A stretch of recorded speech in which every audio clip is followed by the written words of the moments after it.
From their self-titled EP, that's My Heavy Memory right here in FCC Radio San Francisco's alternative. That was a track entitled Eyes at Dusk, and right before that we had Storyline. We got Mr. Phil and the Unbound Sound Show. We did 21 minutes after the hour of 9 o'clock. We do, of course, have My Heavy Memory in the studio with us this evening. You know, and I say it quite often when I do the show that it's, you know, sometimes I wish I'd have, like, a separate recorder in here to, like, record the stuff we talk about, like, kind of in between, you know, in between, you know, the music is playing and stuff. Because, yeah, one of the things we were talking about, you know, was this, you know, the old desert island disc concept of, you know, who your favorite bands are, and I just find it interesting. So like we started talking about, you know, all the random stuff that's on your guys' you know iTunes playlist, but then in terms of influences, you kind of stuck with the straight ahead. Well, I said there was just too many influences. I mean, you know, we're talking. Some of us go back to the '60s, you know, the classic rock, you know, the Motown, the surf stuff, and then you know you get the classic metal, Sabbath and Deep Purple and Zeppelin and so on and so forth. You know, do you find yourself listening to as much wide range? We got a lot of all of a sudden the hallway got really freaking loud. I mean, having such a wide appreciation of music, do you actually find yourself drawing influence from stuff like classical and jazz and stuff like that? Oh, yeah. I mean, I think that's the thing with us. I mean, who knows where we're going to be, you know, 15 songs from now. You know? Yeah. There's so much stuff to draw from. I mean, me personally, I'm well-rounded. I mean, anything that sounds good, got a good hook to it, I mean, I find myself drawn to it. Yeah. You know, the 70s, you know, 77 to 79, all that hard rock that came out at that time. You mentioned Motown. Michael Jackson was a big influence on me, you know, and you don't realize that till you sit down and, you know, for your own music, you sit there and you really listen to it and it pops out. I mean, me and Todd are amazed by some of the stuff that we draw out of our own music. I mean, that's the fun part. That's why we're doing it. Yeah, right. Cool. Well, we're going to jump into a big old set of various influences from there, and they actually let me kind of control things here. So we're going to open up with a little Led Zeppelin. This is Good Times, Bad Times. Mothership Remastered collection right here on FCC Radio. San Francisco. Play their instruments.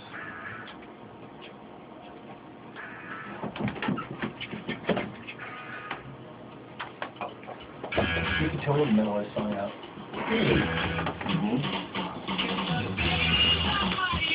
What we're trying to do is we can't even decide on what kind of double we want to do yet. Yeah. I mean, it bounces around. All these guys got great ideas. As a music fan, I like covers when you take something that's completely outside of your normal frame of reference and something completely do something off the wall with it. Yeah. Oh yeah, they sound like they would do that. Yeah, exactly. I mean, covering like a Led Zeppelin song, I mean, that's not enough of a stretch. But you take some, you know, like you said, you do like a metal verse, like a Barry White song or something, or like you know. Oh, the latest idea, what was it? The country artist? Taylor Swift? Yeah. That was my idea. Only because I hear that song every day, all day, in my fucking house. Me too. It's awesome. Did you get that? It would take a lot for me to get that. Did you see the Crossroads with Taylor Swift and Def Leppard? No, I didn't see that. So there's a series on the Palladium channel where they take like a country, you know, country artist and match them up with like a rock artist, whatever. And it like doesn't say much for it doesn't. Yeah, they got these songs that they put them all together. But it doesn't say much when Taylor Swift gets sung completely off the stage by Joe Elliott, and especially you know as old as Joe Elliott is, his voice isn't where it used to be. But he sounded way better than she did. That's remarkable. After all those years, oh, dude, seriously. I like the man, Joe Elliott. I know when Jan came out, and I saw them open up for 1980. Anybody knew where they were, they kicked ass, and they came back on High and Dry. Santa Cruz Civic, they opened up for Blackfoot. So they soon as Def Leppard finished, just replaced him. There was like 400 of us left to watch Blackfoot. Oh my God. On Lap Dance, what you call that? Yeah, and then you just Tom Petty. Entire made it one dude. Wow. Make that on our own. To wake you up.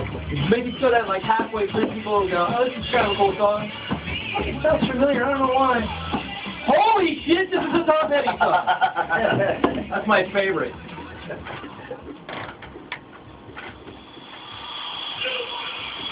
Oh, yes. Come on, right?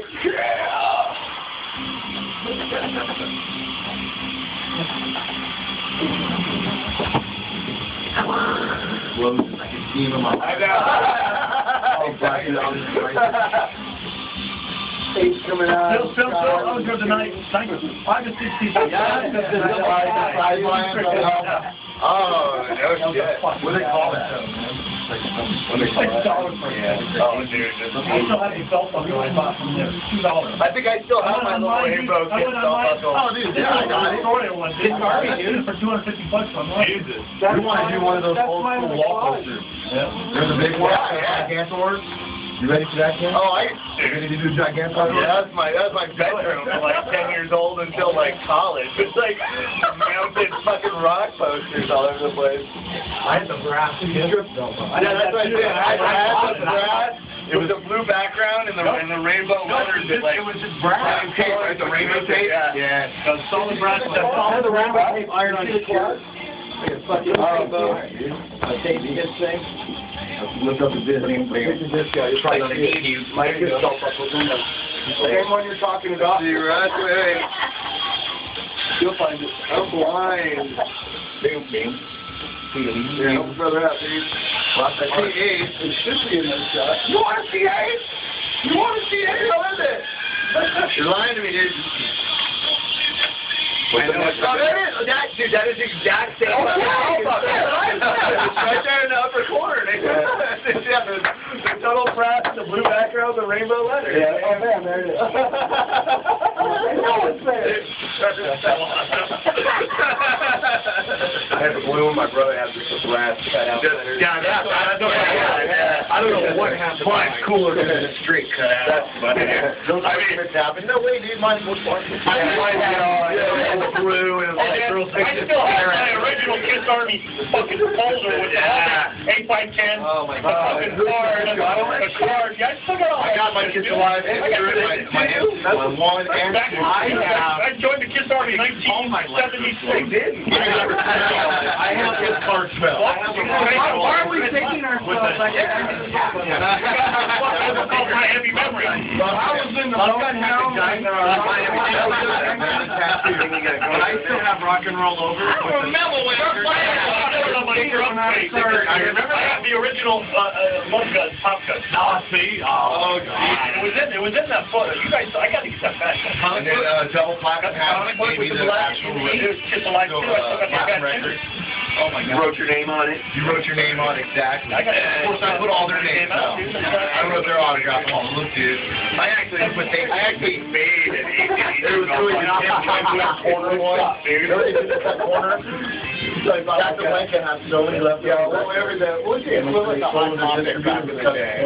They made them cut the corner. Well, they couldn't sell them at full price. Yeah, so you say sell them. Yeah, the little box. Music that one. Yeah, maybe it was like Music Land or something. Buy like a little reflector sticker and maybe a little wood back for it. Here's one import. You know, there's small. You just have that little back room where you go through the beach. Portable Madness and Oh, that's funny.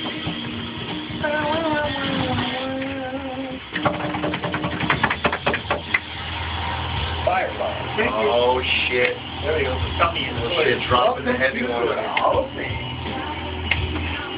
Why don't they just go out to the front of the stage and go, The Hall of Fame? The Rock and Roll Hall of we're going to Fame? show you what 3 dudes can do? They're going to show it. They're going to show it on HBO. I think May 18th. I think I saw that.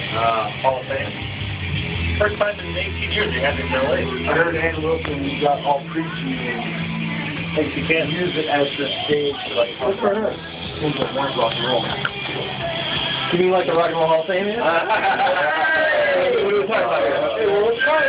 to line myself up. All of them, right?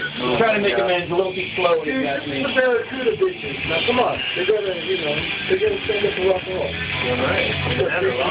Why don't the Spiral Cats come in? Huh? Why don't the Spiral Cats come in? Well, first of all, I think Craig's the only one that can actually has like, any kind of free time to actually come out. And it's been a hard time to get. And then what ends up happening is, like, I'll try really hard for a couple of months, and then I'll just sort of space out on it, and then I'll try hard for a couple of months. Well, we're super good. So, Like crazy, like my brother and Todd's brother. well, what I'll probably do is I'll corral Craig at that show, and, you know. Surprised he doesn't want to come in. Well, no, it's not that he doesn't want to, it's just that we crossed his signal. Yeah. That'd be fun, man. You can do a whole show on cornbread. You can do a whole show on cornbread. Stop getting in here and that's it. I mean, that's the other thing is with our rap too. Yeah. When that comes down to 87, 89, that's what we're doing for sure. Well, That's what we had Most talked of his work for Forbidden. Well, Some of his played with Forbidden. I had contracts from Toy Called God in last week. Oh, yeah. And he didn't send me his influences. His birthday day, Yeah, I know, I gotta do that. And then, so he shows up and I'm like, hey, you didn't send me my influences. Off just the big four, dude. Just throw on the big four. I'm like, okay, cool. Have it in the catalog. Just throw it in there. Is he playing in his hometown? Yeah, he's going back to CA. Yeah, That's what I heard that. Trying to hook up a show with him. Yeah. Yeah, I've seen him a couple of times. All right, Paulie.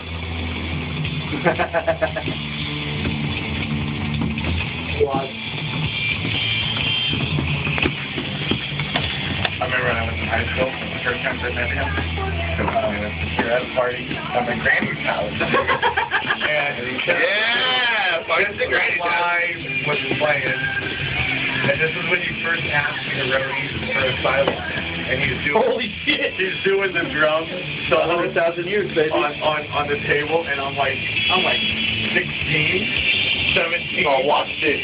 Tell me that math. I am listening to your record. He's the king here right now. Yeah, remember my granny was, dude. That's funny. And I was like, and then he goes, you want a roadie first? But you want to just go over to the next songs of your guys' Who left? Wait, no. When somebody left. Oh, yeah.